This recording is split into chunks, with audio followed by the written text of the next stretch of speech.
جب تک حج کے لیے نہیں جا رہے تب تک کیا کریں؟ تو آپ طواف کرتے رہے، روزانہ کئی طواف کریں، 50 طواف جو کر لے گا اس پر ایسا ہو جائے گا جیسے ماں کے پیٹ سے ابھی پیدا ہوا ہے۔ تو ٹارگٹ رکھیں کہ میں نے اتنے دن میں 50 طواف کر لینے، نیت کر کے جائیں کہ مکہ پاک میں ایک قرآن پاک کمپلیٹ کروں گا، مدینہ طیبہ میں قرآن پاک کی پوری تلاوت کروں گا، اور کام کیا ہے ہمارے پاس؟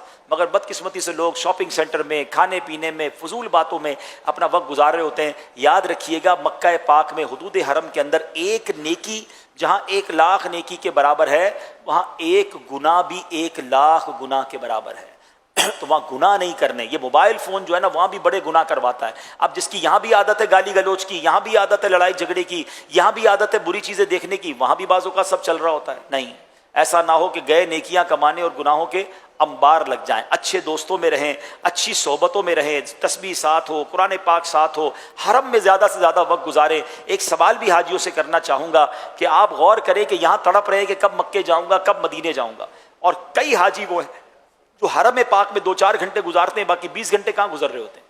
کوشش کریں روز کے 12-15 گھنٹے آپ کے مسجد نبی شریف میں اور مسجد الحرام میں گزریں، پھر دیکھیے اس کی برکتیں آپ لوٹیں گے۔ تو بہرحال یہ دن بڑے مزے سے گزاریے، عبادتوں میں گزاریے، کم کھائیے، صحت کا خیال رکھیے۔ یہاں ایک بہت بڑی غلطی بعض اوقات لوگ کر لیتے ہیں کہ اتنا اپنے آپ کو تھکا لیتے ہیں یا ایسا کھانا پینا میں بے احتیاطی کرتے ہیں کہ کسی کا گلا خراب، کسی کا پیٹ خراب۔ اب جب حج کا وقت آیا جس کے لیے گئے تھے ہیں تو اب اس میں اس سے پہلے بیمار ہو جاتے ہیں، تو اپنی حفاظت کریں۔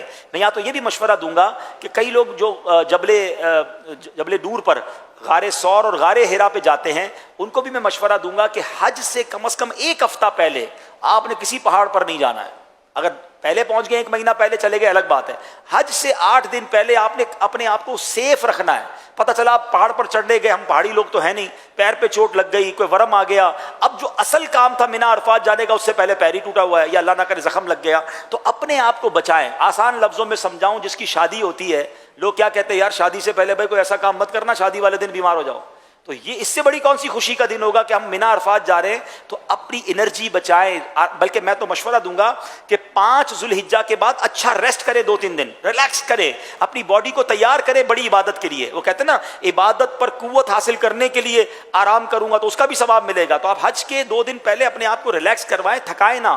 اصل آپ کا ٹارگٹ، آپ کا ایونٹ، آپ کا مین گول جو ہے وہ حج کے 5 دن ہے۔ اچھا یہاں ایک اور بات اضافہ کر دوں، کچھ حاجی وہ ہوتے ہیں جو پہلے مدینہ شریف جاتے ہیں یا مکے اترنے کے بعد ان کو مدینہ شریف لے جایا جاتا ہے، تو کوئی بات نہیں، آپ جب مدینہ شریف چلے گئے، ہاں اب مدینہ شریف سے جب بھی آپ مکے آئیں گے تو یاد رکھیے آپ احرام پہنے بغیر نہیں آ سکتے۔